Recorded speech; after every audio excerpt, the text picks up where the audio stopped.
কালের স্রোতে মন্দির অনেকটাই ভেঙে গেছে, কিন্তু আজও যখন সূর্য ওঠে আলো পড়ে সে প্রাচীন পাথরে।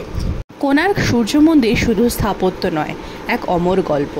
আজ তারই টুকটাক গল্প হয়ে যাক।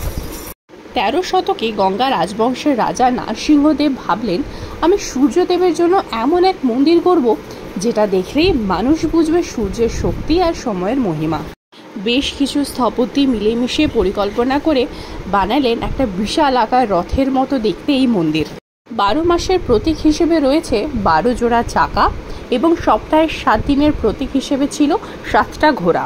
সূর্যের ছায়া পড়ে যাতে সময় মাপা যায়, চাকাগুলো সেভাবেই স্থাপন করা হয়েছে। অবশেষে মন্দির তৈরির শেষটা ছিল অন্যরকম। মন্দিরের শৃঙ্গে শিরোপা পাথর কারো দ্বারাই বসানো সম্ভব হয়ে উঠছিল না, তবে প্রধান স্থপতির ছেলে ধর্মপাদ তার বিশাল বুদ্ধিমত্তায় রাতারাতি সমস্যার সমাধান করে ফেলেছিল। ধর্মপাদ তখন ছোট, আর বাচ্চার কাজের কথা রাজা জানতে পারলে তাহলে তার পিতাকে খুব শাস্তি দেবে। তাই ধর্মপাদ চলে যায় নিঃশব্দে সমুদ্রের ধারে, ঢেউয়ের বুকে ঝাঁপ দেয়। সেই থেকেই কোণার্ক সূর্য মন্দির হলো এক পাথরে লেখা মহাকাব্য।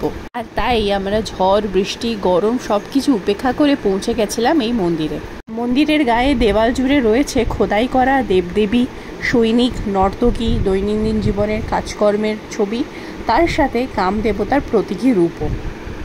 বর্তমানে এটি একটি ইউনেস্কো ওয়ার্ল্ড হেরিটেজ সাইট, ভারতের স্থাপত্য ও শিল্পকলার গৌরব। দেখা হচ্ছে নেক্সট ভিডিওতে। বাই।